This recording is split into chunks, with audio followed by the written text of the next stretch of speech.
10 సంవత్సరాలు మీరు అధికారంలో ఉన్నారు. ఏ రోజైనా చంద్రశేఖరరావు గారు వరదలు వచ్చినా ప్రమాదాలలో ప్రజలు చనిపోయినా ఒక్క రోజైనా పరామర్శించడానికి వారు బయటకు వచ్చిండ్రా?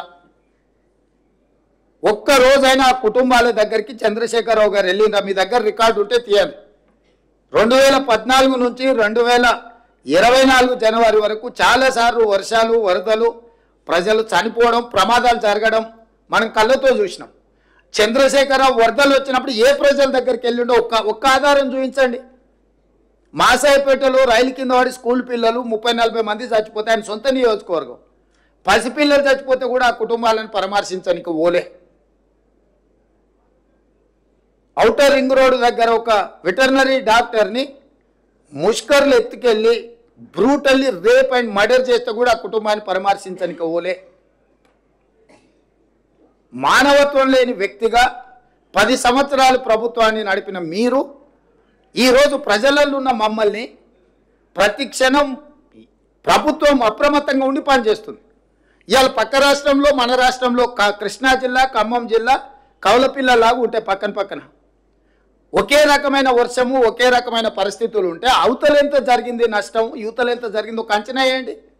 ఈ ప్రభుత్వం అప్రమత్తంగా ఉందో లేదో. అవతల నష్టం జరగడం కూడా బాధాకరం. అవతల జరిగి ఉండొద్దు, యువతల జరిగి ఉండొద్దు. కాకపోతే ఈ ప్రభుత్వం అప్రమత్తంగా ఉందా లేదా అనే దానికి ఒక సరిపోల్చుకోవడానికి రెండు పక్కనే ఉన్నాయి. మీరే చెప్తారు అవతల రాష్ట్ర ముఖ్యమంత్రి గారు అప్రమత్తంగా ఉన్నారు, సంతోషం, మంచిది. వారి అనుభవంతో అప్రమత్తంగా ఉండి ఆ జిల్లాను, ఆ రాష్ట్రాన్ని ఆదుకోవడానికి ప్రయత్నం చేశారు. అదే సందర్భంలో ఈ రాష్ట్ర ముఖ్యమంత్రి కూడా 24 గంటలు కంటిన్యూస్గా 30 తారీఖు నుంచి ఈ రోజు వరకు కంటిన్యూస్గా పర్యవేక్షిస్తూనే ఉన్నాం, చర్యలు తీసుకుంటూనే ఉన్నాం. రెండింటిని పోల్చి చూడండి. మరి అవతల రాష్ట్రంలో ప్రతిపక్ష నాయకుడు లేకపోతే మా నాయకురాలు షర్మిల గారు ప్రజలకి వెళ్ళి కష్టపడ్డల దగ్గర, ఇక్కడ ఉన్న ప్రతిపక్ష నాయకుడు ఎక్కడున్నాడు? అసలు ఉన్నాడా? ఎందుకు కనిపిస్తలేడు? ఎందుకు మాట్లాడతలేడు? ఆయన కొడుకెక్కడ ఉన్నాడు? అమెరికాలో లేడా? అమెరికాలో జల్సాలు చేయట్లేదా? అమెరికాలో జల్సాలు చేసేటోడు కూడా మా 10 ఏళ్ళ అధికారం అనుభవించి 1,00,000 కోట్లు అక్రమంగా సంపాదించుకొని అమెరికాలో జల్సాలు చేస్తున్నాడు కూడా ఈరోజు ఈ ప్రభుత్వం మీద దాడి చేస్తున్నారు. అయినా ఈ ప్రభుత్వం మనోధైర్యం కోల్పోదు. ధైర్యంతో ప్రజలకు అండగా నిలబడి ప్రజల్ని ఆదుకోవడానికి ప్రయత్నం చేస్తుంది. స్వచ్ఛంద సంస్థల్ని సమాజంలో ప్రముఖులుగా భావించే వాళ్ళను, కార్పొరేట్ కంపెనీలకు నేను విజ్ఞప్తి చేస్తున్నా, ప్రజలు కష్టాలలో ఉన్నారు, మీ చేతనైన ఆర్థిక సహాయాన్ని అందించండి.